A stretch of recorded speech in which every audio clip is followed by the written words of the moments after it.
Well, thank you for being patient with us, everybody. We had a few technical glitches. Hi. A variety of things. Mostly, I was taking my nap, and you guys interrupted nap time. We both had to wake up.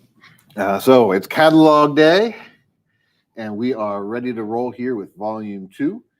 So hope you're all excited. If you haven't received your print catalog yet, they are in the mail out to LCCA members and dealers and others. So you should be getting this soon. And of course, it is live and Lionel.com. Hey, Ryan. Yes. Catalogs. All right. They have seen enough of our pretty faces. Taylor, if you could put the catalog up there. That's much better looking. All right. Well, let's go ahead and get started here, Dave. And we'll bring in Megan in a little while after we completely screw this up to help save this presentation. Yes, we'll have the adult supervision later on. All right. We're going to jump right in with Vision Line. GG1. All right. One of my personal favorite locomotives all time. One of your most hated locomotives all time, I think. From an engineering standpoint, yes. But I love them, so I won this time. And we've got a whole bunch of GG1s back in the catalog. This is, of course, our Vision Line GG1. Yeah. So it is packed with features. The last time we ran this locomotive was 2016. And we've made quite a few upgrades and changes in there since then. Dave, you want to tell them a little bit about some of the fun things we did? Oh, fun.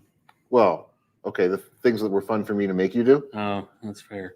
Yeah, this was we had this GG1 from our JLC years, and then we thought, hey, let's make it Vision, and that was back when you and I were still relatively new to the company, a couple of years in, and we added a whole bunch of features to this thing that just made it real fun to work on. It had the operating pantographs prior, but we decided to take it up a notch by adding the pantograph arcing LED effect in the tops of the pantographs with no wires, which kind of gives it that neat feature effect. Mm-hmm. We added dual sound systems. We obviously have the smoke unit in there to mimic the steam generator of the real one. I mean, this thing was just loaded with features and electronics, and it was literally 10 pounds of stuff in a 5-pound bag, and everything. Every little square nook and cranny inside that locomotive is taken up. Just like the real thing. Yep. And so we thought, hey, we did it once, let's do it again, but better. And that's what we're doing here. Mm-hmm. So a couple of standout features on this. Of course, these all have a die-cast body as well as the die-cast trucks. So they've got plenty of weight, plenty of heft and pulling power. 2 different major body styles with some detail variations between them. Of course, we've got the welded version that represents the 138 production units, and then the one and only old rivets with its riveted car body, like you're seeing here on the Conrail version of 4800. We've also done some new variations, including different pilots, the nose MU connections, different window bar arrangements as they were modified over the years, and of course the high-mounted air filters. Air intakes on the noses for some of the Penn Central and Amtrak schemes that came later. So we've got some neat details on these locomotives. Some of the things that I know we've upgraded since the last released in 2016. One of the biggest ones, of course, is this will now have 4-digit addressing when you're using the base 3 and cab 3, and Bluetooth on board, so you can use just about anything you can imagine to control this locomotive, from a conventional transformer to the new cab 3 remote to your universal remote, or your old cab 2 or cab 1, with a great variety of control options there. You've done some work on the gearbox on these as well, Dave. Yeah, there's been a few mechanical upgrades. Gearboxes have been changed to be a little bit more freely rolling, to give the G more power. We also changed the TMCC antenna from being the shell into a more traditional plate, as using the entire shell for an antenna is never a good idea in terms of serviceability. So that was another change that we made. So really, it's everything that we could think of to improve on the last run we have made. And you've definitely brought it back with a host of choices for these people to choose from. Yep, and that's one of the things I love best about the GG1 is you can put a dozen road names out there and it still isn't enough. Yep. Still hearing some people saying, "Oh, I wanted that version instead." Well, that's why we do these things every couple of years to keep them coming. And Ryan, that just a comment on this version itself, those red pipes on the roof, those are prototypical, aren't they? They are, at least until they got weathered over. That was one of the little remnants from the bicentennial paint scheme, which we did on these in 2016. So we've got sort of both ends of 4800 lifespan represented now in the Vision GG1s. Nice. We'll talk some more, I'm sure, about some of the other features and things as we go through some of these other great paint schemes. Here's another interesting scheme. The silver paint schemes was done for the Senator and the Congressional trains. Very short-lived. That silver paint did not hold up well. It was not easy to keep clean. But a fun paint scheme that we had not done in the last round, so wanted to add it here for sure. You can see there we did put the black on the roof because they pretty much did just tarnish the black. They didn't get the roofs clean on these. Even the car washers only got the sides of the locomotive. This one has the welded car body, of course. You'll notice we only have the single bar over the cab windows there. That was a later change. Crews wanted that upper safety bar taken off in case of a rollover. They wanted a way out of the cab. That's probably a good idea. Probably a good idea, yeah. If you've ever been in the cab of a GG1, they are a lot smaller than you think. Dave and I would be GG1 challenged for sure. But some great features on that. And then to go along with it, we've got the return of the aluminum passenger cars. Yeah. So these are 18-inch passenger cars. You'll see two very similar sets here. The Congressional and the Senator were both the premier train between Washington and New York on the Penn. They were very similarly appointed. There were some small differences in the two lounge cars and so forth, configurations, but the paint scheme was the same. They were stainless steel cars with the Tuscan window band, really a sharp-looking concept. The 7 cars you see on this page will be for the Congressional. And so we've got the car names and numbers chosen that typically matched it most commonly, at least in that set. And the passenger train name in the Station Sounds Diner will be for the Congressional. And then on the next spread, you'll see the Senator. Yeah, it's interesting too about the aluminum cars. We actually brought them back in the C1 catalog of this year. Mm-hmm. And you and I just saw the first samples of those, just yesterday or the day before, I think. Yeah, and they look sharp. Yeah, they do. Aluminum cars is something we hadn't done in a decade, maybe. How long had it been? Almost a decade since we built these. Real nice to bring them back, and I think they'll go well with the die-cast body GG1. Makes for a very hefty and nice train. Yeah, literally hefty. You want to reinforce your bench work for these. It's funny, it's not changing on. It's not advancing on the screen because I am on the next page. Let's try that again. Taylor, do you want to try hitting a refresh on the monitor? See if that will work. The monitor? Or on the StreamYard end of things, because it's advancing on my computer. Here, exit yours real quick.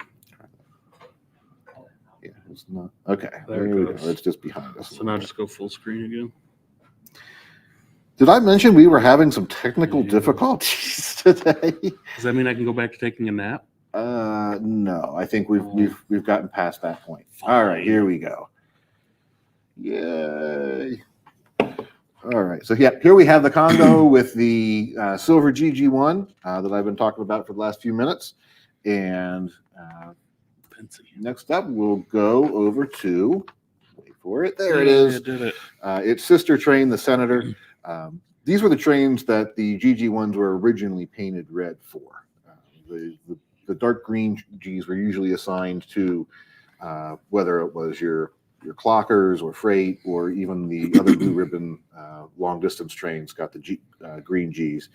And then the red ones were used on the stainless steel cars, the Senator, the Congressional, and then the southbound trains like the Silver Meteor and so forth that kept going south of DC. So we have 4877 in the 5-stripe Tuscan scheme. Of course, you guys can put these with however you want. You don't have to be prototypical.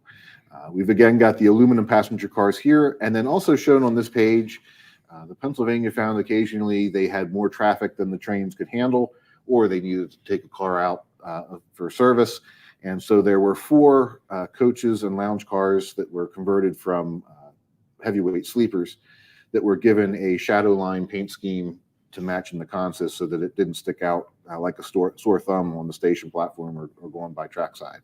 And so we've added a 2-pack of those here as well. Those, of course, will be our 18-inch plastic heavyweight cars, but a really neat piece that you can add into the consist here of either the Congo or the Senator. Very nice.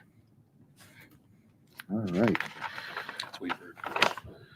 Give it a second. Yeah. There we go. All right. Now for the folks who like the Tuscan red passenger cars and the long distance trains, we've got the Spirit of St. Louis. This was the Penske's premier train from New York to St. Louis. It was every bit the equivalent of the Broadway Limited in terms of the amenities that were offered, and the equipment was very, very similar to that train, following the 1948 re-equipping of the Blue Ribbon Fleet. And so we've used some of our Penske 21-inch passenger car tooling here on these. You've got the 4-pack, 2-pack, and then a 2-piece station sounds diner. These trains had a 2-unit diner. So the electronics are in the kitchen section, and then you have a full seating section car coupled to it. And then for power for this one, we've got the green GG1 in the original Lowy designed striping with the 5-pin stripes and the Futura lettering that you see there with 4859. That one's also the G. It's in Harrisburg, the Pennsylvania State Electric locomotive. And then we have 4829 in a one-off experimental scheme that sort of simplified things a little bit and pared all those stripes down to one as they hit the air intakes on the side. And this one has sort of grown on me over the years. The more I look at it, it's simple, but classy. And this is where you can notice some of the detail differences, like on the windows with the extra bar. The extra bar there on the windows. Yeah. Yep. All right. Moving for some worms. Yeah. Chronologically turning the page here a little bit. The GG1s, one of the things they're best known for is their longevity. And the Penn Central years, while they may not have been quite as spit and polished as the 1930s and 40s and 50s on the Penske, they definitely had character and charm of their own. It has been quite a long time since we did the all-black version of the PC GG1 with the worms. And so we thought we'd bring it back in 2 different variations here, one with the all-white logo and then the 4906 with the red and white PC. These have as you can see there, the retrofitted air intakes higher up on the nose. These will have the MUs on the nose, and as the later 4900s, these have the drop coupler pilot front end as well. We've got another set of the aluminum cars here for Penn Central. The Congressional equipment kept running right up into the early Amtrak years. So we did a PC version as well. And you'll notice there are plenty of little variations between the paint schemes on the cars because nothing was really repainted quite as uniformly in those years. So some still have some Penske red markings, some have black roofs, some have silver, some got PC lettering, some just got worms. It was all over the place in those years, and that's kind of what made it so fun. Feel free to throw in some of our other heavyweight or different variations of cars and colors into these consists as well, and have a blast with it for PC modelers. Things then got even more colorful in 1971 with Amtrak. And so we have the early Amtrak years well represented here. GG1 921 in the unique U.S. savings bond scheme.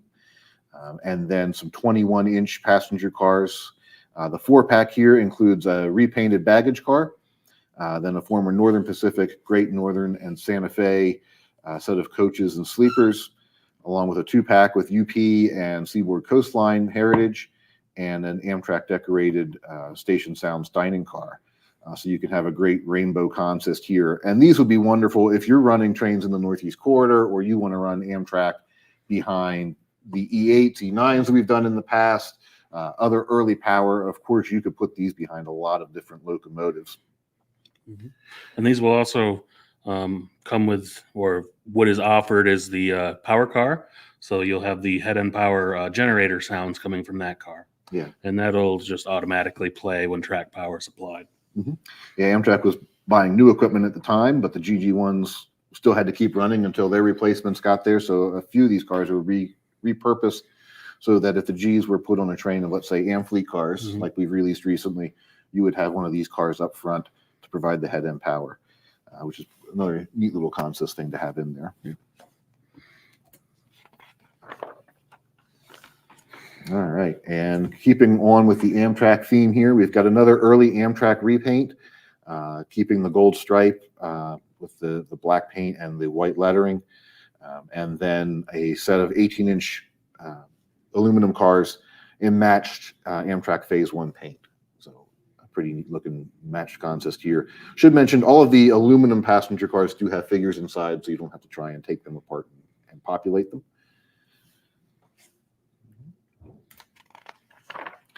Heard some good comments on this one. The 1969 Centennial American Railroads consist. This train ran from New York out to Utah for the anniversary celebration of the driving of the Golden Spike. Most of the trip was behind nickel plate 759, which was repainted in a similar paint scheme. We offered that a few years back. And this time around, we're adding the GG1. This was repainted in time for its return trip to New York City for that last leg under the wires. And then it being the Penn Central years, it stayed in the baby blue paint for quite a few years after that, pulling a variety of passenger consists. So you don't have to model the whole train if you want to enjoy that locomotive. Or if you have the earlier nickel plate 759 or some of the other engines that were used in that run, you can now get a pretty good looking consist to match it. So we've got the 3 B60 baggage cars. These were the exhibit cars on the train. And then we have a 2-pack of coaches, a 4-pack that includes the coaches and the observation. The 2-pack includes a coach and a Vistadome, and then there's the twin unit diner. This had a 2-unit dining car in there as well. So you've got a beautiful consist here, 10-car train that you can stick behind this or the steam engine and roll away. 11 cars. 11 cars. Yeah, it's long. It is long. It'd take up a whole layout.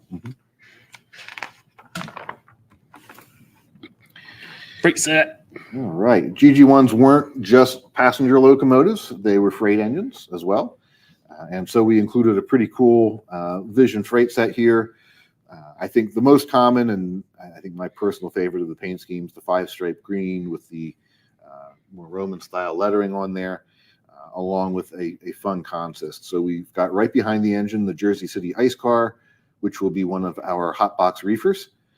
Dave, we were just looking at the sample of that today. You want to talk a little bit about how those will work and all the fun upgrades that you made to the hot box reefers for those who may not remember from the last catalog?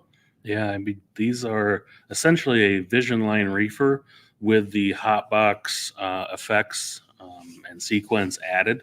So you'll still get the loading and unloading dialogues, and as well as other features like the flat spot and stuff like that.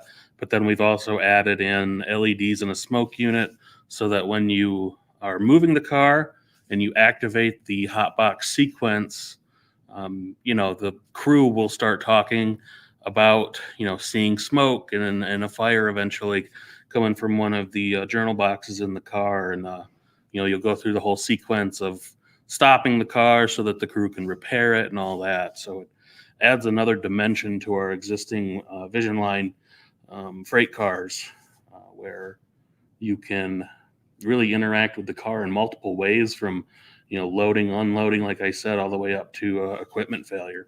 So this is a new car that we're really excited about. It even has an impact sensor for things like coupling and uncoupling. It'll detect certain abrupt changes. So, coupler slack, and you hit it hard enough, the crew even complains about it. So definitely a new car that I'm looking forward to getting out there to people to see what they think. Yeah, really, really fun piece. Lots of play value. Major upgrades over the much older hotbox reefers that we did years and years ago. Yes. The set also includes a colorful Penn Salt tank car, a trailer on flat car with 2 different trailers, the Timken roller bearing car. That'll be a Freight Sounds car, which will play sounds automatically as it rolls along. And being the Timken car that it is, we'll put the roller bearing trucks with the rotating bearing caps on that one. We've got an X31 boxcar that's in a sort of special paint scheme that the Pennsy was proposed for their LCL cars, but never really got applied. So we took an adaptation of that and put that here in the set. And then a Vision line Caboose to round things out. For the first time, the Vision features going in the N5 style cabin cars. And you'll see two of those available separate sale there as well in the bottom right page. So if you want to add those to some of your other Pennsy Power for a more fun set with the appropriate steel cabin, you've got that. Both of those have the train phone antenna. We did not put the train phone on the antenna in the GG1 set. Most of the time, the cabins running under the catenary did not have the train phone. They didn't really use that too much on the corridor. So for prototypicality, we left that off and went with the yellow cupola instead. So it'll still stand out nicely in your collection. It is a set that's going to make a lot of noise. It is going to make a lot of noise and give you a lot of stuff to have fun with. The Cabooses have their own sets of dialogue on board. Of course, you have the marker lights on the end. You have the air whistle if you're doing the backup movement. They have track IR, so if you want to use them to trip things after the train passes over a sensor track, you can do a variety of great things with that. And then, of course, not to be overlooked, we have the original 4800 old rivets down there in the lower left. This was the first paint scheme before Lowy got a hold of it and simplified things a great deal. We did this in its original number 4899 as a Vision engine in 2016. After the test with the R1, it was renumbered 4800 and still kept this paint scheme for a few years before getting repainted into the pinstripes. So this was its second variation. So some pretty cool prototype offerings in here, everything from 1934 up to 1978 or so with Conrail Blue in the catalog. And as if that wasn't enough, we've also got some unique items here that really harken back more to Lionel's history. Yes. So in addition to being a great prototype locomotive, Lionel latched onto the popularity of this engine very early on, and it's been part of many Lionel catalogs. And throughout this year, as we gear up for a big anniversary in 2025, we've been enjoying looking back through older catalogs and having some nostalgia. And this set sort of fits that bill. It's based on the 2124W Madison set that came out in 1947 with the original Lionel GG1 and then 3 of the Madison cars. So here we have the Vision G and 3 of our 18-inch passenger cars to sort of take it to that next level. It was the ultimate train set then. It's an ultimate train set now. For the paint on the locomotive and the cars, it will be designed to match more the Lionel original, not so much staying true to prototype on the Pennsylvania. But then we also have 3 add-on cars here. We've got a Vision line baggage car, a Station Sounds diner, and another observation. So if you want to expand from the original concept of the set into a more filled out consist, you have that option. And Dave, before I start coughing again, would you mind telling me a little bit about the fun features of the Vision line baggage car? Yeah. So we initially did a Vision line baggage car back with the New York Central Niagara back in 2018. And so this is a carry forward of that, where it's similar to a Vision freight car where you're loading and unloading items, but obviously the items in this case are the baggage for the passenger train. So you have the loading and unloading sequences, a couple of crew members just kind of going at it, and a few little jokes in there, and it just adds a whole nother dimension to the train. That way you can have your point of departure as well as your destination, and really just have that play value in there. I also noticed, Ryan, we got a nice Lionel drum head on the end of that observation car. Of course, you got to do something special to bring up the rear of the train. Yeah, like that. All right, and then another Lionel classic.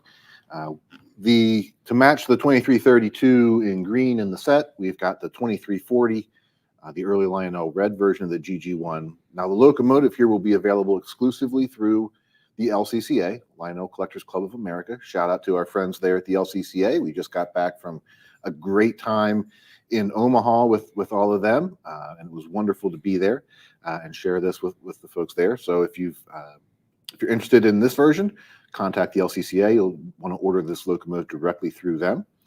The passenger cars here on the page are available through all of our channels, and these are, again, our aluminum passenger cars in a Lionel Lines livery. Very simple lettering on here, very classic, clean. These would look great behind a GG1. They'd look great behind one of our Lionel locomotives of the year. They'd look great behind anything. They're just a wonderful put it out there and run it and love it type of train car. So I think these will be very popular. Yeah, I agree. And again, you have to love the aluminum. Mm-hmm. And you have to assume that next year being 125, there would probably be some more Lionel Lines locomotives in the very near future. You think there might be? I would think. We'll see. Okay, if you need some more head-end traffic for your Pennsylvania passenger trains, we're bringing back the B60 baggage cars in two different options here. First, we've got the standard car, which does come with a variety of different roof and door details depending on the era and service of the prototype cars. So you can mix and match here. We've got 3 different Pennsylvania versions, as well as 2 new variations of the Penn Central paint scheme. And for some more fun, as Dave mentioned, the Vision baggage cars, we're putting that electronic feature in the B60 for the first time. So we've got 2 different Pennsy versions, a Penn Central and a more generic Railway Express Agency version here as well, all with the Vision features included. Yeah, this poor catalog comes with a lot of baggage. Well, so do the people who made it. All right, let's get into some more legacy diesels. These probably aren't surprising anybody. We've been doing the re-hit of the Norfolk Southern Heritage Series now for the last several catalogs. This will round out the SD70 re-hit with five more redone paint schemes. All of the Heritage units are available in both powered and non-powered variations. And a couple things I want to note about these in particular that will differentiate them from the first round of Norfolk Southern Heritage units we did in 2012. Most obvious is we've added the PTC antennas to the roof to give them a more contemporary look. We also changed the tooling on these last time, and this will be seen on the locomotives from Volume 2 of last year. If you had, it wasn't in the catalog, but we did make the tooling change, and that is the Norfolk Southern units have an isolated cab. And so the lines on the cab, literally the lines on the cab, are a little bit different than some of the other locomotives. So these will have that extra detail on them to better match the Norfolk Southern Heritage units.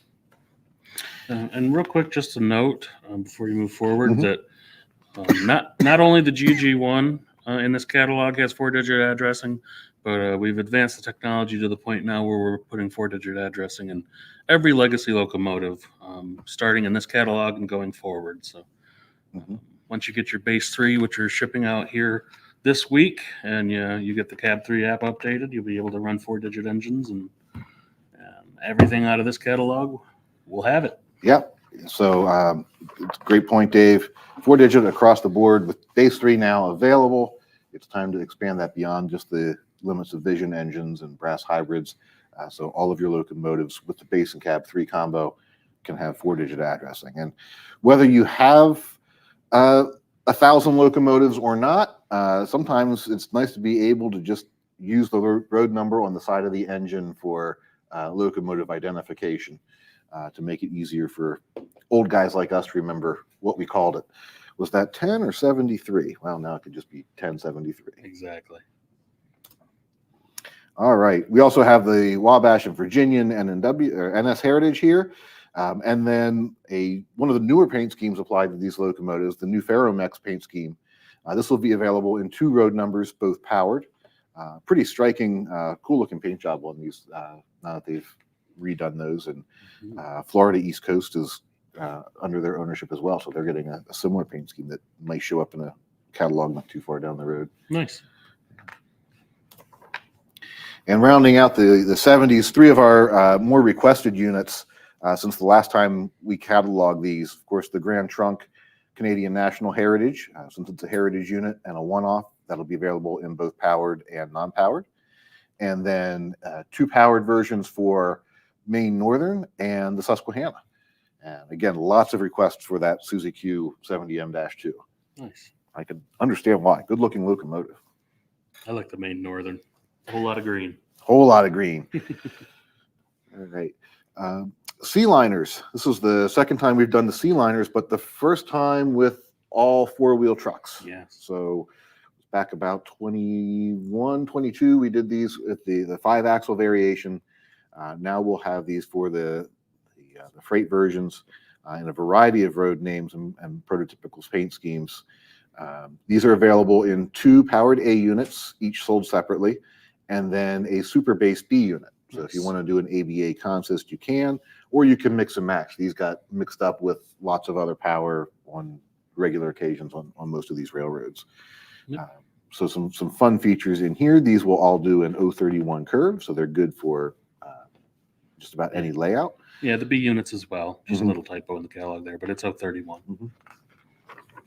We've got Canadian National in the early green paint scheme, Canadian Pacific, Milwaukee Road, New York Central, and Pennsylvania, of course, with the train phone antenna on there, because we didn't give Pensy guys much of anything in this catalog.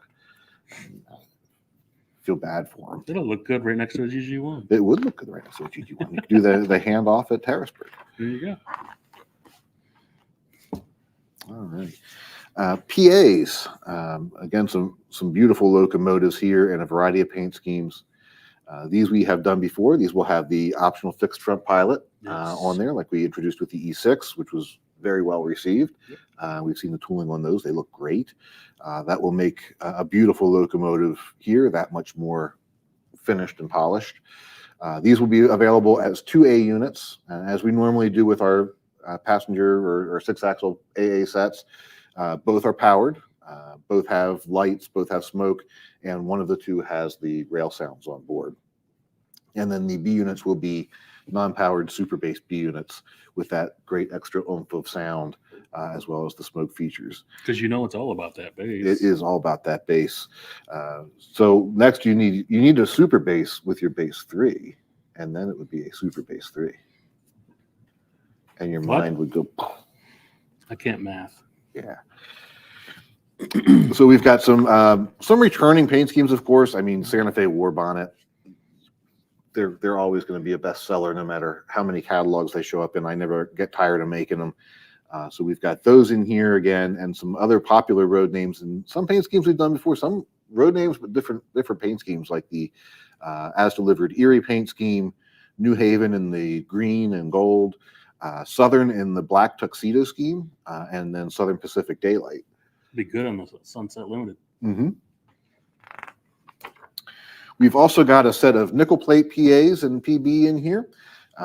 For nickel plate fans, you'll notice that we are doing the tooling to cut that horrible looking notch in the nose of this locomotive to add the bell.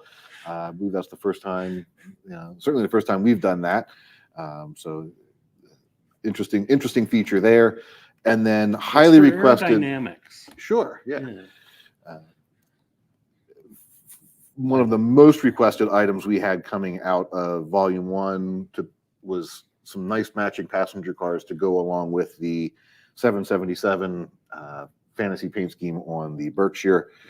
So we're doing a set of 21-inch cars here. These will have the simulated stainless steel color silver on them, the blue window bands and black roof, so you have a nice matching consist to go with your PAs or your Burke or any other nickel plate power that you'd prefer. Should make for one sharp looking train. And these are the ABS body 21-inch cars. Correct. All right. I almost feel like we should have Megan in here for this part, since she inspired all this stuff, and we've been stealing her thunder for the scale side of things. But Halloween just continues to grow for us through catalog after catalog. It's very spooky. And we've got a great passenger train here. I've heard a lot of people already commenting on this one. So the Midnight Flyer will get you to your final destination in style. We've got the twin A units and the super base B unit. And then our 21-inch passenger cars here, which include the 4-pack, 2-pack, and a full-length Doom car. We don't have any Dome cars in this train. They're all Doom cars. We've got the Super Doom and the Vista Doom, and some fun. We had a lot of fun with this. These cars will have purple LED lighting inside, and you'll see the little orbs in the windows as the spirits make their way into the great beyond. I did not include a baggage car in this set because you can't take it with you when you're going. I do like the station sound diners in this. We ran this once before, but it didn't get much traction, I don't think. But we did an all custom sound set for this Halloween station sound diner, and with a witch and a ghost and Frankenstein's monster. So it's a fun car, to say the least, as well as the custom recordings that we have in the locomotives as well of whether it's Dracula or Demon, whichever character we decide to put in there. They are definitely some fun customized sound sets. Yes, this will be a really great looking train. And then we also have the first of the Lion Chief Plus 2.0 Hudsons here that we'll see more of in the catalog in a few more pages. So I won't steal Megan's thunder on that. But this one has the added bonus of glowing in the dark, like some of our other recent Halloween offerings and locomotives, and will be a very cool thing. Great paint scheme on that locomotive as well, and size just right to run with scale or traditional size concepts. Nice. We've also got some great scale freight cars in the collection here for Halloween. We've got the Freightliner TOFC car. There's some great graphics on those trailers, and all the other wonderful features you get on those high-end cars. And then new for the scale world, we're taking a look at our 8,000-gallon tank car, and we're going to add a clear liquid tube inside of that. The deco will be such that you have windows into the inside. This is the Witch's Brew version of that car with the frog eye or frog leg potion or whatever it is inside there. But there'll be you'll see the little frogs on the thing inside and the liquid load rolling around in there. So some more fun for our scale customers, and you'll see some more of these things and other adaptations in the coming pages. Also, we have the personalized Halloween boxcar. This will be available through Lionel.com, like all of our other personalized cars. It's a great way to capture the memories of your favorite Halloween with the kids and trick-or-treating or eating all the Halloween candy, whatever the case may be. So a really fun option there, and those will be available for customization and order direct. Nice. More diesels. Back to the diesels. Yeah, we've got plenty more diesels to come. The SW1s, some fun things here. Different variations of details, handrails, horns, lighting. So some fun options here. Some of these are short lines or industrial. Some of these are better known Class 1 railroads.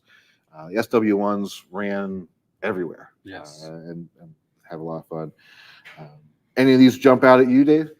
Honestly, the thing that jumps out the most is how hard it was to fit everything in this little short-bodied diesel. But we did it, and there's a lot of features packed into a very small locomotive. That's for sure. These do have the single motor, all-wheel drive, which makes for a great little, slow-running diesel locomotive. And I guess if you really had to make me pick, I do love the Dubuque. Yeah, there's something about your friendly Sandman that just needs neat little engine. These also have the fixed pilots, which is great on a small locomotive. And then we've got I kind of like the manufacturer's junction, neat little industrial railroad up around Chicago. So you can probably guess where the MJ and the red and the 23 number came from on that engine. Kind of a neat crossover piece there. So if you're some basketball fans, yeah, neat add-on. All right, SD40-2s. We've got some new tooling details coming into these as well. And there's been a lot of positive feedback in the last few years. We've been doing the AC&W road. So now time to get some of their freight power included here in the dark green and cream paint scheme. Personally, I think this looks great. I really love this paint scheme. It's classy. So 2 different road numbers available there. Chicago Northwestern had 2 locomotives with the Falcon service paint on them, so we've reproduced those. You'll notice we've got the gong bell added to the nose on these as well, that very distinctive C&W feature. We've got the 2 numbers in CP rail, and then also the earlier Sioux line paint scheme for these. Again, some different details there, like the winterization hatch on the roof. These now have the kinematic pilots as well, which is nice. And then we have 3 one-off paint schemes, again, some that were highly requested and anticipated. The Blue Mountain and Reading Heritage Unit for Reading and Northern, the Susquehanna's Heritage Unit with the nose-mounted headlight added to this one, and then a fun leaser here, the VMV Paducah built 2001. Just a great paint scheme that would look good running on any layout. That gong bell looks like a donut. Now I want a donut. Now I want a donut. Donut. Time to talk about steam. Let's get into some steam locomotives. Get steamy. All right. Also, again, as Dave mentioned, 4-digit addressing through all of these. The Y6B, back again, one of the original JLC locomotives, Yes. so loaded with details. Very big engine.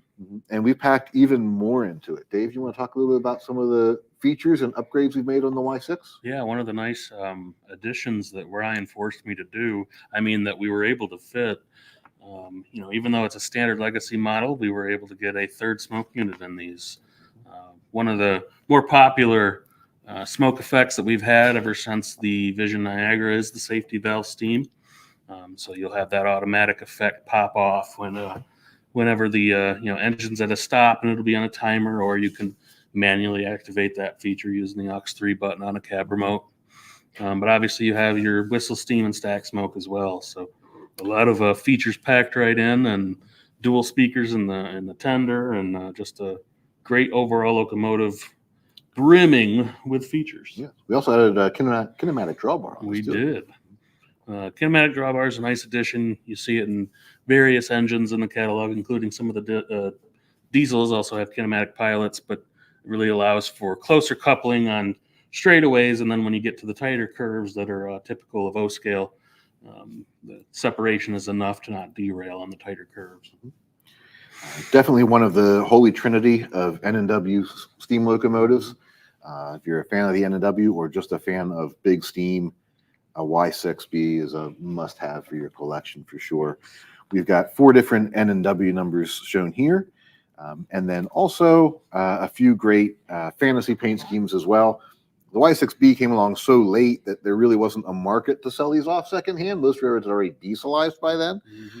But we've done some fun fantasy schemes for Penn, Santa Fe, Great Northern, and Union Pacific as well. I'm really grateful you did a Pensy. There wasn't much. No, there wasn't much Pensy in people here. to choose from. They needed some more options. Yeah. I like the Santa Fe. It's nice and basic. Simple. All right. We've got the USRA Mountain back again. And again, some fun variations in the details here. 4 different tenders included in this run. Waiting for the catalog to catch up to me there on Flip the broadcast. over.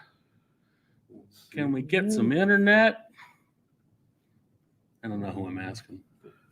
Yeah. Wonder if We'll you get there if you back out and go back in like it did before. last time.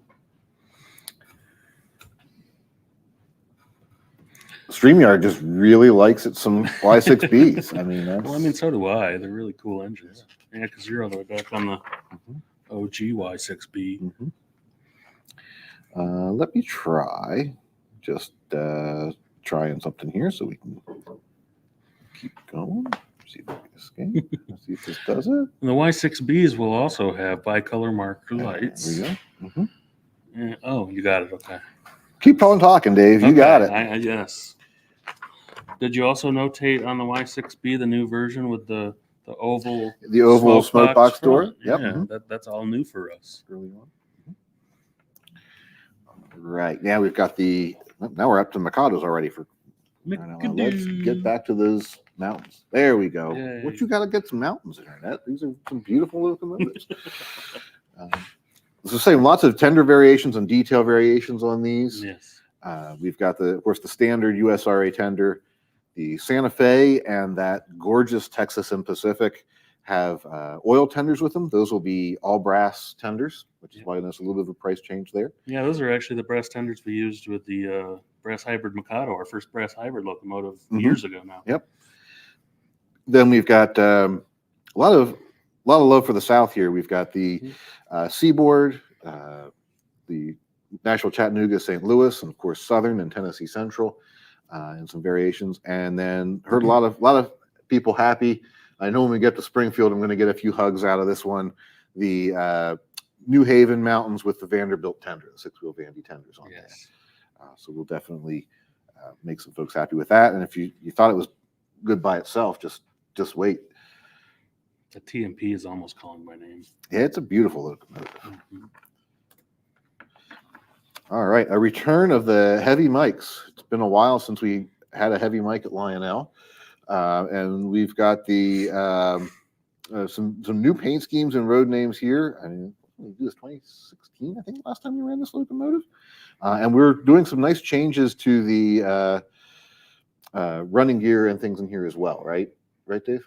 Yeah, I mean, we've started taking a look at the gearboxes in our medium legacy steam locomotives, trying to make some upgrades so that we don't have to rely as much on things like shims and whatnot. So taking a page from some of our other legacy locomotives, like the larger ones, or even something small like the 060 USRA locomotive, the motor will now be divorced from the main worm wheel, worm gear, and we'll have a dog bone in it.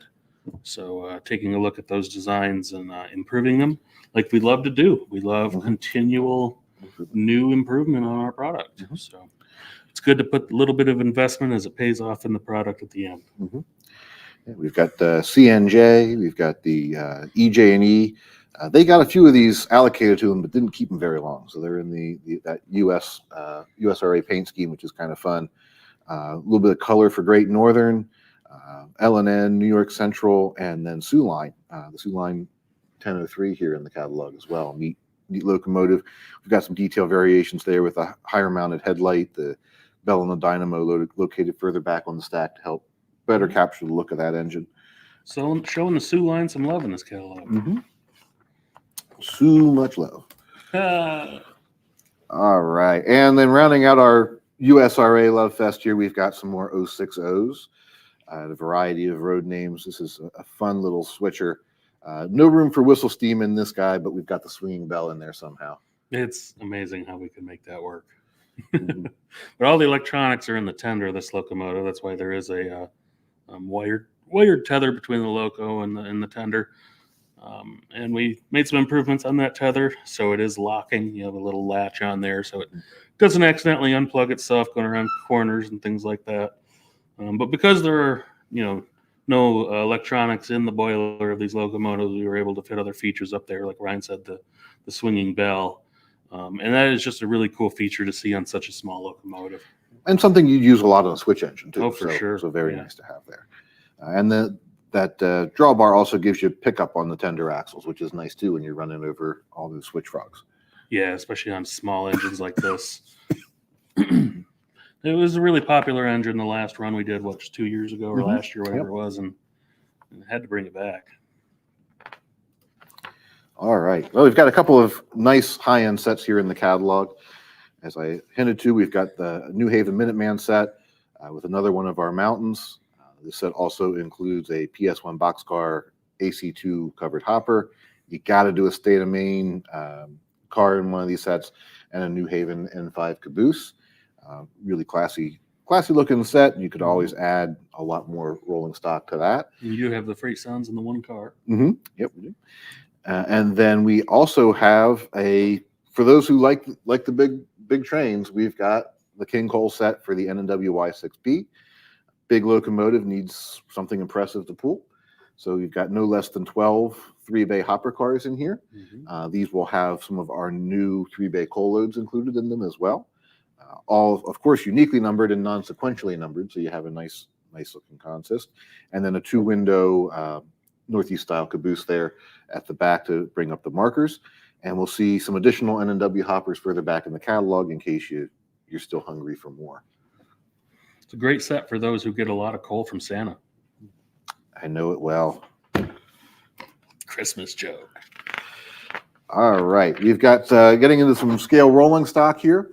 We have got some more N5 cabooses, variety of different details and road names here, including different end post arrangements, smoke jack locations, so forth. A one-off Conrail scheme, Long Island, Penn Central, the by war bonds Pensy scheme, and then the early experimental Futura paint lettering on the Pensy N5 as well.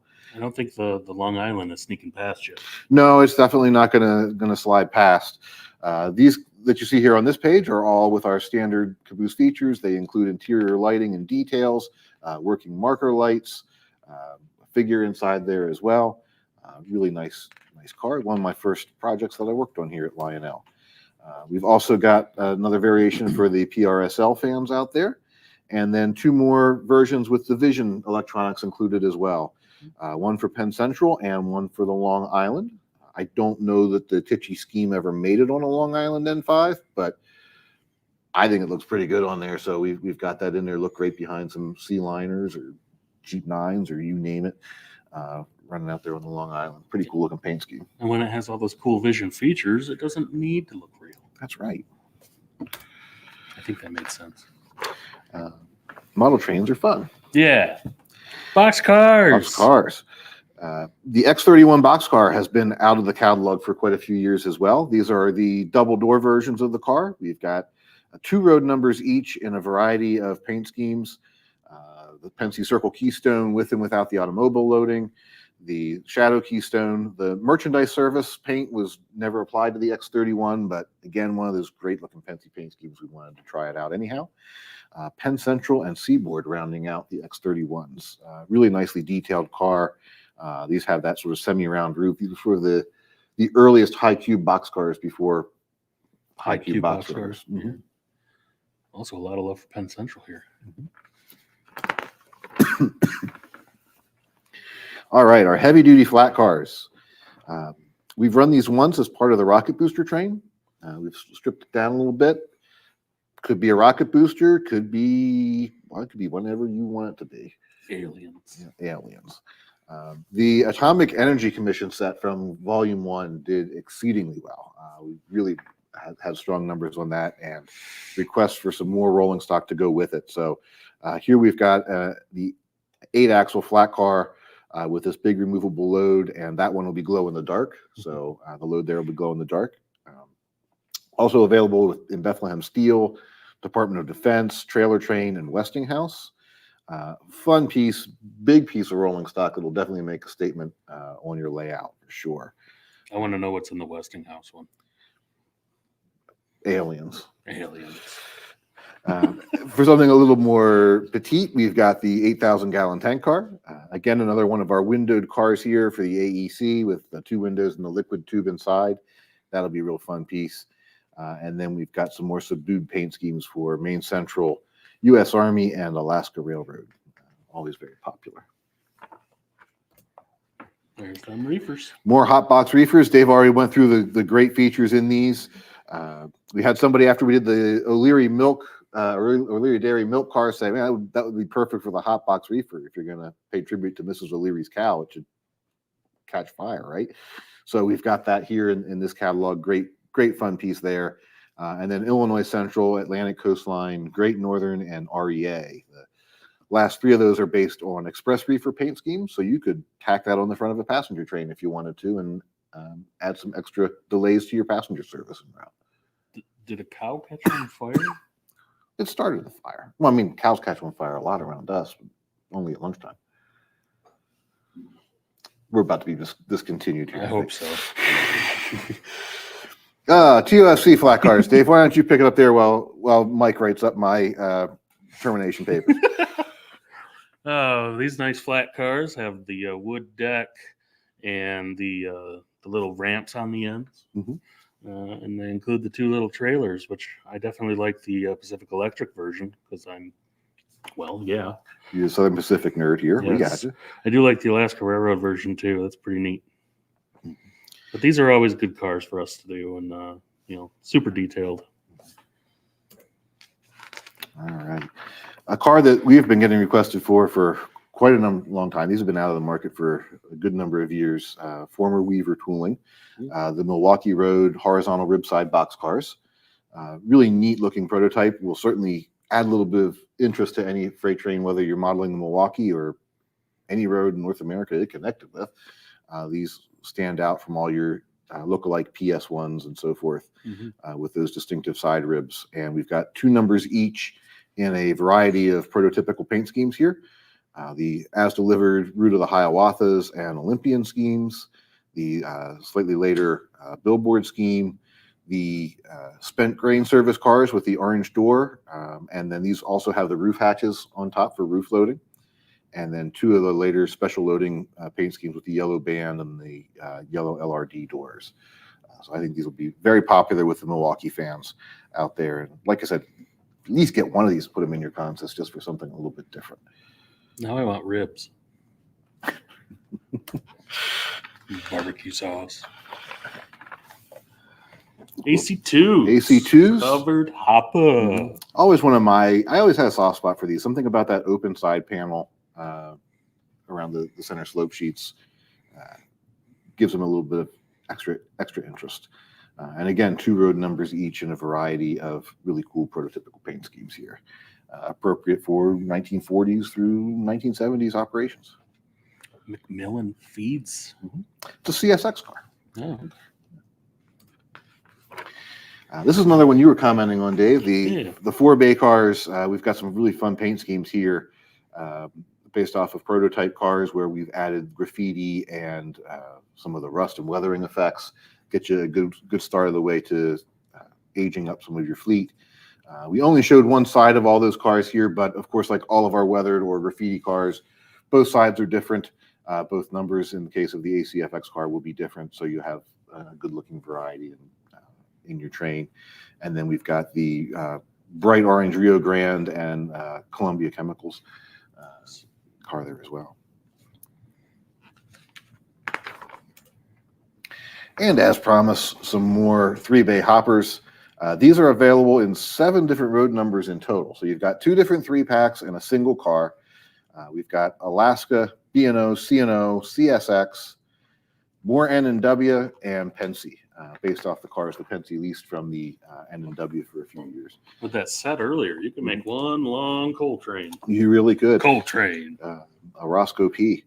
And then you've got, to go with these, we've got finally some coal loads to go on these cars as well. This is a newly tooled load. These will fit in the earlier Lion scale or any of the current 3-bay or 2-bay or future release 4-bay Lionel cars. These will also fit in the old Weaver 2, 3, and 4-bay cars as well if you have some of those. There'll be a plastic load and they'll be sold as 6-packs. So that if you've got a number of these, you can drop them right in there and they'll pop in and out if you want to do loads and empties. Yeah. Simple accessory, but something we've had requests for over a decade now. Adds a nice touch of realism. Can we take a break so that we can get Megan on up in here? I think we definitely need some Megan.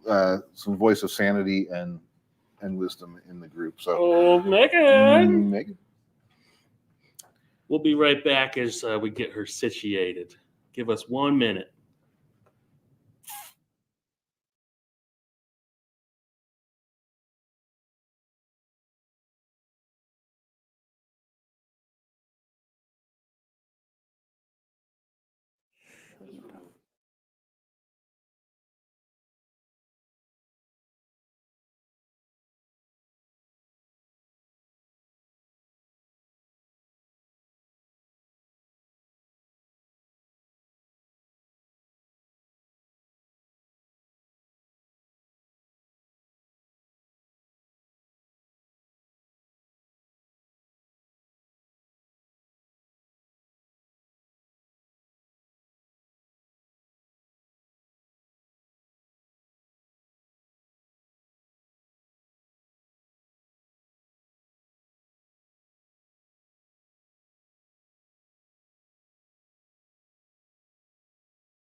All right, we are back. Thank you, Megan, for bailing us out. Hi, Megan. Hi, everyone. Let me move the mic so we get you. I Or you got got your my own mic. You got I'm your fancy. All right, welcome to the traditional section, everyone. Really excited with this year's C2 offering. As with any traditional C2 offering, we always have a couple special goodies in here. Usually heavier on the legacy items, but always good to have some traditional items in here first.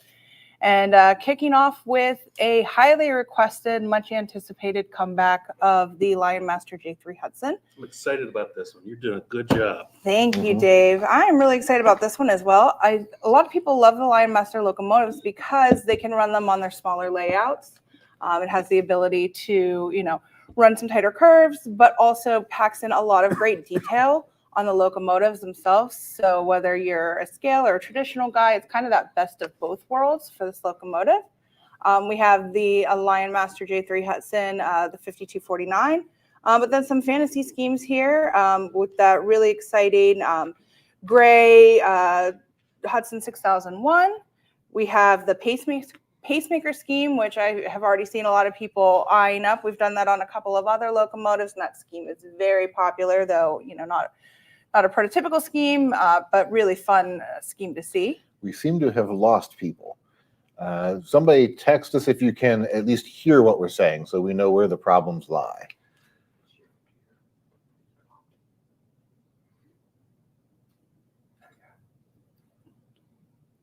Let's see. Gotcha. All right, we will just Oh, they can hear. They just can't talk about how wonderful Lionmaster locomotives are until you guys can see them on your screen again. Try taking the Lionel train speed out and then back in. That probably will.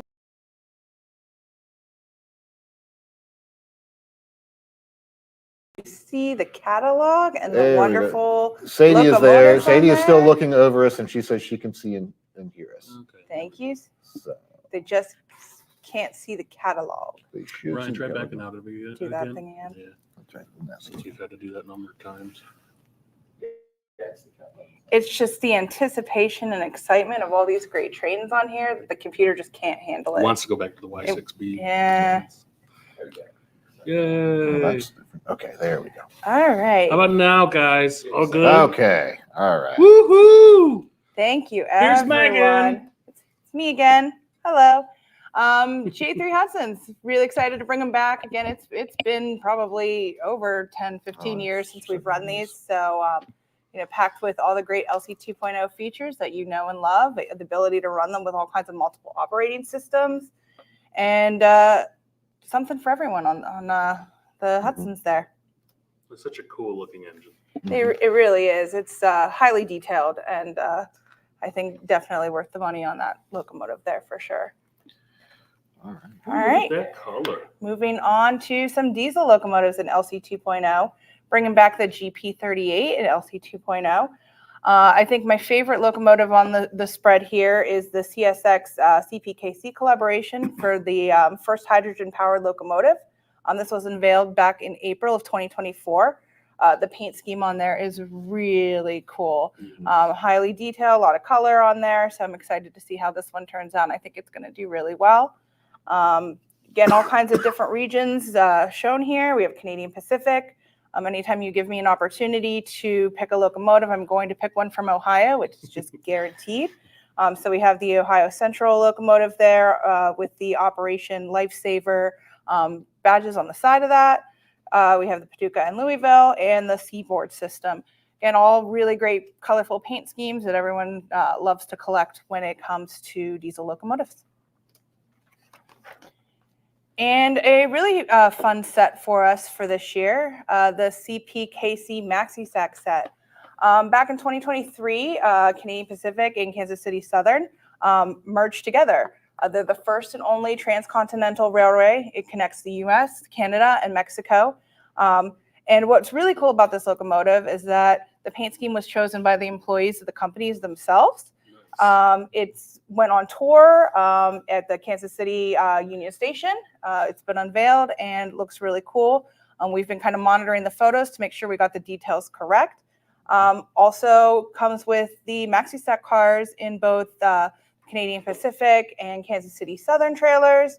as well as Fast Freight, which is a company that they partnered with, and then some CPKC merged branded trailers as well. And then separate sale, if you want to make that consist a little longer, you have the CPKC Maxi Stack add-on to add to the set. And you can remove those cars from the cans from the trailers. Yeah, absolutely. Awesome.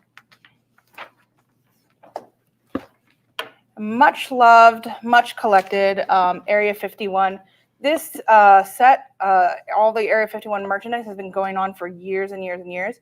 What's really cool about the Area 51 stuff is everything kind of goes back with each other. So sets and pieces that you might have collected from 10 years ago still seem to match in theme and color to what we're doing now. What's really fun about the UFO recovery set is, what if a UFO goes down and it can't be reached by, normal roads? Well, a train can come out and go get it. So a lot of features packed up in here with the boxcar. The damage control boxcar has interior illumination. It'll kind of glow green, be backlit. You'll be able to see the aliens that they picked up along the way. You have the derrick car with the manual boom on it, and the searchlight caboose, and the light on the searchlight kind of sweeps the sky and rotates as it goes around the track. To add on to that set, you've also got the Area 51 flat car with the blacked out helicopter and a maxi stack to go back with it as well. Yeah, you can't talk alien recovery and not have the black helicopters, right? I mean, that's just a given. You got to have the black helicopter car. I love how every car in the set, too, it gives you added play value and something fun to do. Lots of fun things to do with this set. I'm sure it'll have some really cool sounds and just be really something nice to add to your Area 51 collection. Nice. And why stop here? We've got a lot more fun accessories and add-on pieces, not only on the traditional side, but in the scale world as well. I'm going to kick off talking about the Area 51 tank car accident. You saw the 8K tank car back on the previous pages. We've reutilized that tank car, stuck a really giant alien inside of it, and liquid. This is the first time we've ever done something like this on this tank car accident. We're also going to light up the spill there, so it's in the bright neon green color there to kind of simulate a disaster spill. And we're adding new figures as well. So we had really a great time creating these figures. We had some people modeling in the office here to create those figures. And what's really cool about them is, maybe you don't want the accessory, or maybe you want to add on more to the accessory. You can also get those figures as separate sale. So you can add some more Men in Black, some more aliens around your layout. We also have the hotbox reefer on the scale side. Ryan's kind of gone over all of the different features of that. The heavy duty flat car, again, that will glow in the dark as well. And an additional 8K tank car with the liquid and alien figure inside. Yeah, the two tank cars will be the same, just different road numbers. So you can have it on or off the tracks. And yeah, these were fun to do, and you came up with some great ideas, and I was more than happy to steal them and jump all over them. Really cool stuff. Yeah, these are going to be really fun. Great way to have that alien kind of be taken to his leader by being pulled in that 8K tank car. Yep. Aliens.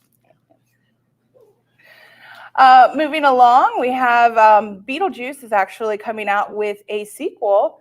Its first movie came out in 1988. The new movie comes out in September. What better way to have excitement for the new movie than to have some pieces of rolling stock for it. The lighted boxcar is a really great way to highlight some really fun scenes from the movie. So it'll have the Beetlejuice sign from the movie will be lighted up on the side of the illuminated boxcar.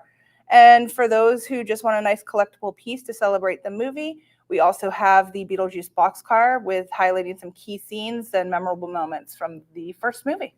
Yeah.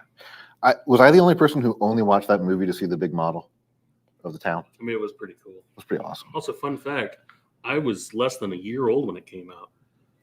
Oh, gosh. Moving on. Continuing on in the American history series with our Musa box cars, we have the Eads Bridge, 150th anniversary. The Eads Bridge was completed in 1874, designed by James Buchanan Eads. It was a combined road and railway bridge, and it's the oldest standing bridge in Mississippi. And it's right next to the St. Louis Gateway Arch. So what a great way to celebrate that than have it on a boxcar. Yeah, if you've ever been to St. Louis, you can't miss it. It's a beautiful, beautiful structure. Deserved a boxcar for sure. We also have the Denver, South Park, and Pacific Railroad 150th anniversary boxcar. The South Park line was a narrow gauge railroad. It served Colorado mining industry in the 19th century. It's known for its beautiful scenic routes for tourists and celebrating, again, its 150th year. Mm-hmm. And then finishing up on the Musa cars, I think what is going to be a fan favorite, the Roxy, the Long Island Railroad Dog Musa boxcar. Back in 1901, Roxy ended up on a LIRR train. He was supposed to be attended to by an employee there. Somehow, wherever he was supposed to be, he did not end up. He continued to ride the rails for about 13 years on the LIRR and was kind of treated as a celebrity for the Long Island Railroad. So what a great way to honor him and his story, then put him on the side of a boxcar. Yeah, he was a neat little character, and if you aren't already familiar with Roxy's story, definitely it's one to look up and read up on. He's a cute little mutt and had quite a few adventures on the railroad. He was treated quite well. Even found his way back into Roosevelt's car on one of the trains one time. So pretty neat story there. And if you don't love trains and love dogs, you have been watching the wrong program for the last hour. That is doggone awesome. Moving on to the NE5 cabooses. Again, what set is complete without a caboose? We have just some fun, real easy add-ons for those who like to maybe create their own set and buy everything piece by piece. We have a Christmas version and a Lionel Lines version as well. Requested to be brought back again, we also have a caboose stand accessory. This is one we did a couple years ago that came with a deck kit. That deck kit is really easy to assemble. You can stain it, you can paint it, whatever you want to do. You can pull this caboose. It's fully lighted and operational, or you can park it off into a siding. It is PEP, and about 10 inches of track you get with it. Again, pull it off to a siding, light it up. Lots of people have repurposed all of these cabooses and turned them into all kinds of different buildings, different stands, food trucks, all those types of things. So really fun to have those. I've even seen them turn them into hotels. So really fun to have that parked off on a siding. And last but not least, we have the fast track grade crossing with gates and flashers. This is an item that is newly redesigned, and I'll get Dave to talk about it a little bit. But for better operation and reliability, the engineering team worked really hard on redesigning this with our factories, and it came out beautifully. It's going to have a new motor in it, new gears, and the gates themselves will actually lift a little higher than the previous ones. Yeah, this was an item that was in need of upgrading. We were able to change the electronics, and we got rid of that big electronics box that used to be on both of them. You'll still get that detail piece. It'll come with one of those separate. You could put it anywhere. But the gates just being by themselves, it'll look a lot more realistic in my opinion. And we simplified the mechanism. They'll now be driven with servo motors and all the electronics combined into a single PCB. And like Megan stated, the gates arms will go up a little bit higher. That'll be a little bit more realistic as well. Really just an overall upgrade to a product that we're excited about and ready to get these in and see people's reactions to them. That's the end of the new products in the catalog. But Dave, I would be remiss if we ended the program without giving you a chance to talk a little bit about Base 3 once again, now that these are on their way to our dealers and our customers, and that the apps have gone live, and we have a new website that they can go to get information. So I'll let you take us out with Base 3, since you're all about that base. Yeah. You stole my joke. Yes, we are excited, happy, and relieved that the Base 3 is now getting out there. I believe it started leaving our warehouse yesterday to head out to the dealers and all the various customers that have ordered them. So you guys will be seeing those probably by the end of this week, if not beginning of next week. We launched the Cab 3 app it's approaching a month ago now, but initially only the Bluetooth section was active.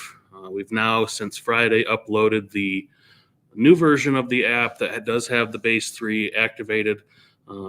As of right now, iOS or Apple have approved the update, and the Android or Google version is still in review with them. I wish I could poke and prod them along to get it approved, but they seem to be a little bit bigger of a company than us. So I believe it'll still get out there and approved before you get your Base 3 in your hands here within the next couple of days. There have been a lot of questions that come in, and that's great. But I do recommend to everyone that is getting a Base 3 or that might be interested in it, to please go to the website so you can learn more. There is a ton of information that has been added to the control.lionel.com website, where you can learn not just about the Base 3 and the Cab 3 app, but also our other control system products such as LCS and power controllers and transformers. It really is a good website to go to learn all about controlling your trains and your power. So please check out that website, and I'm just very relieved and happy this thing is shipping and I can finally sleep at night. Well, I'm sure that I will find other ways to keep you up. You have more programs ahead. Yes. And with that in mind, let's remind you of a few key dates. Catalog, of course, is live now. We have a couple of more social media programs in the works over the next couple of weeks. Our deadline to our dealers is August 23rd to have their orders into us. As you know, the build-to-order program for our high-end locomotives means that we take in the orders. That's what we turn around and then tell the factories to build. So the sooner we can get our orders in and collected and numbers crunched, the sooner we can get these things started in production and on their way to you. So start looking towards mid-August for your specific dealers' announcements on when they may be collecting orders and so forth. You've got plenty of time still, though, to look things over, make up your wish lists, debate back and forth on which kid isn't going to college, whatever you need to do to, as you plan things through, and enjoy the catalog before we hit you with some more later this fall. With that, we will sign off. Megan, thank you for jumping in and doing a great job with the traditional section of this catalog. There will be a lot more traditional coming next year for sure. Volume 1 is always our big traditional catalog, but it's nice to see C2 growing in that way too. So we've got lots more good things on the horizon. Don't forget National Lionel Train Day coming up in December. We've got some great in-person events coming up this fall as well. So we hope to see you all out there down the road. Until next time, thank you, everybody. Happy railroading. Bye.